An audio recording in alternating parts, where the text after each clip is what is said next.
What is going on? Welcome back to another video. So what we have here is an iPod Touch 2nd generation, and as you can see, this iPod Touch 2nd generation is in very poor condition. I got it just like this. As you can see, it has two big dents on it, and the screen is absolutely smashed. And the LCD is too. You can't see anything on the screen.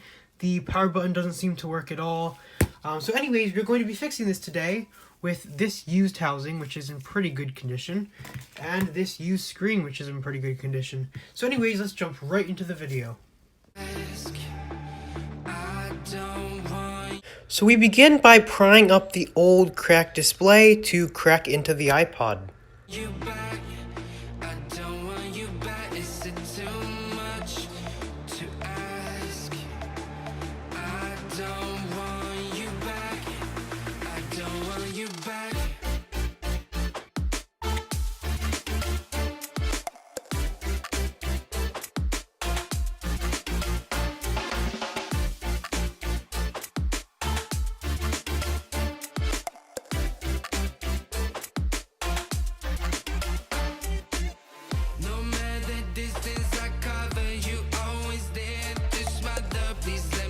So now we are prying up the LCD, which reveals the screws we need to remove, so we can remove the LCD and then remove the board to put in the new housing.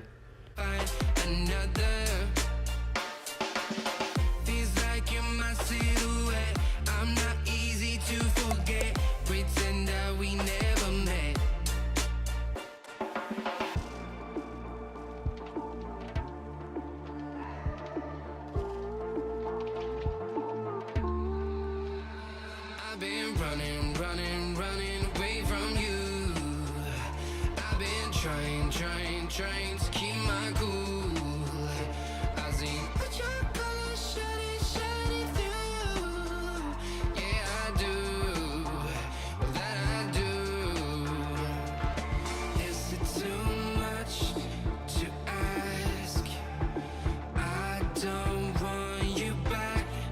I don't want you back. Is it too much to ask? I don't want you back.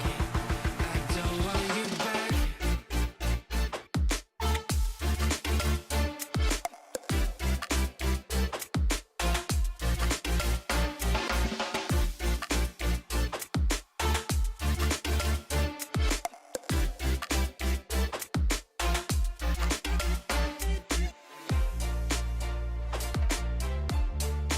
Now we are beginning to remove the top portion of the board from the frame.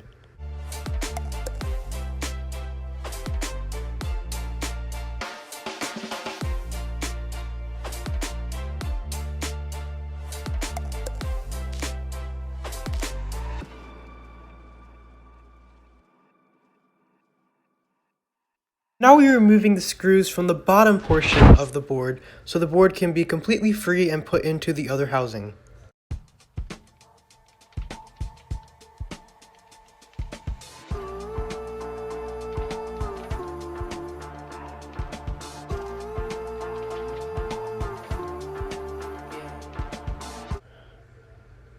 So what we are doing here is just disconnecting the volume/power flex from the board so we could remove the board, and now we are just carefully removing the board.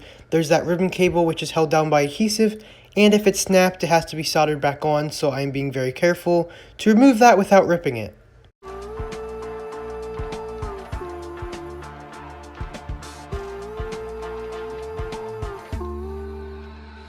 I've been running away from you.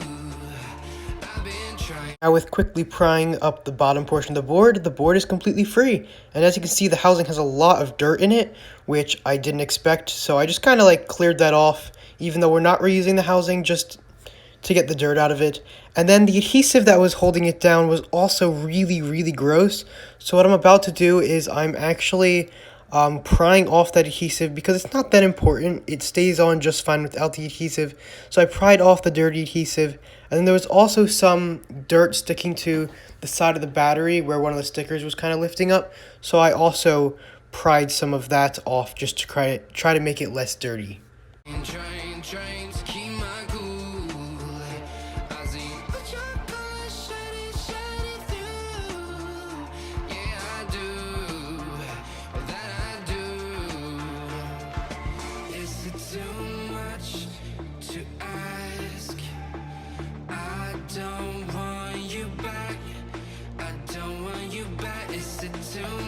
much to ask. I don't want you back. I don't want you back.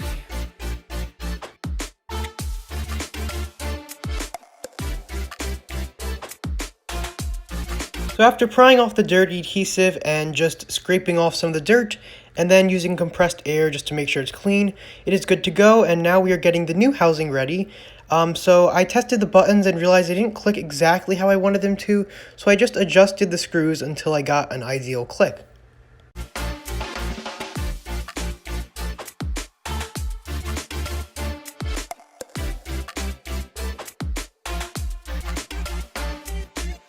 No matter distance I cover, you always there. This mother, please let me find another. Feels like you're my silhouette. I'm not easy to forget. Pretend that we never met.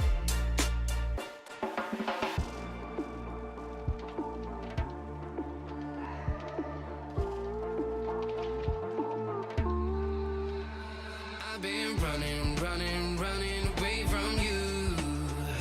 I've been trying, trying, trying to keep my cool. I see what your colors shining through. Yeah, I do. Well, that I do. Is it too much? So the board is now set properly into place with the new housing, and we just have to screw it back down. Ask. I don't want you back. I don't want you back. Is it too much to ask? I don't want you back. I don't want you back.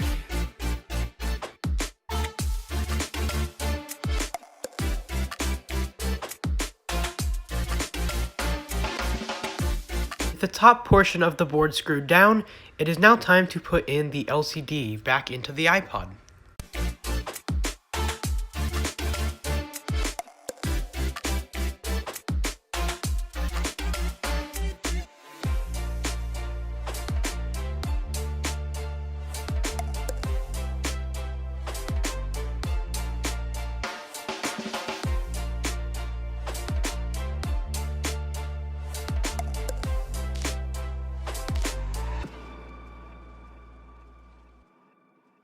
Now before getting the LCD set down exactly how I want it to, and screwing in the rest of the screws, I just decided to clean the internals of the iPod a little bit, just clean the top part of the board, and then I went down and cleaned the underneath of the LCD, just that shield, and even just directly under the LCD, just to remove any smudges that I put there and stuff like that.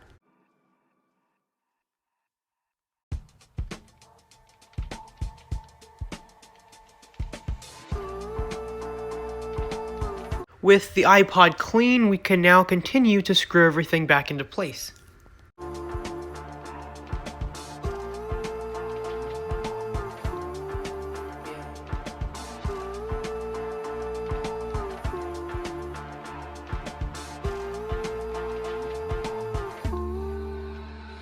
I've been running, running, running away from you.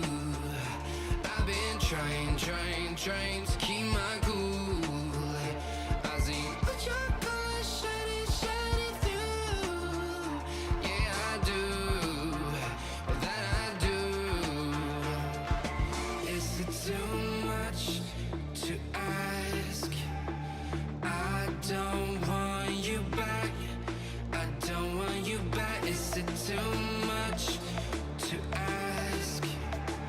I don't want you back. I don't want you back.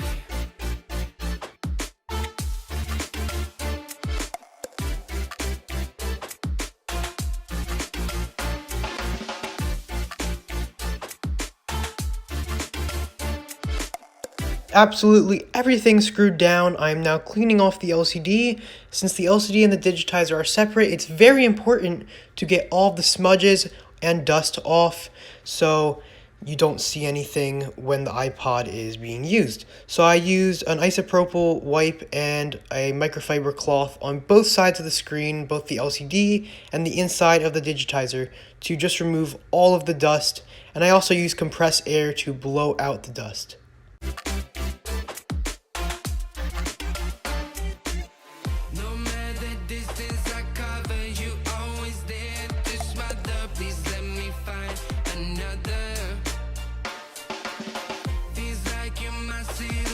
connected up the digitizer and I blowed some compressed air one last time just to get everything out. However, as I was setting the screen down, I realized there was still some dust in between, so I tried to use the compressed air just to remove it, but I could not, so I had to pry up the digitizer once again, remove the dust, and then set it back down when there was no dust. Sometimes you try your best, but there's still some dust, so you have to go back and fix that.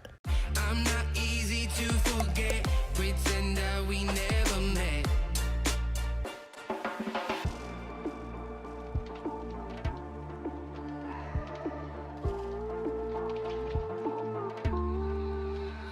I've been running away from you.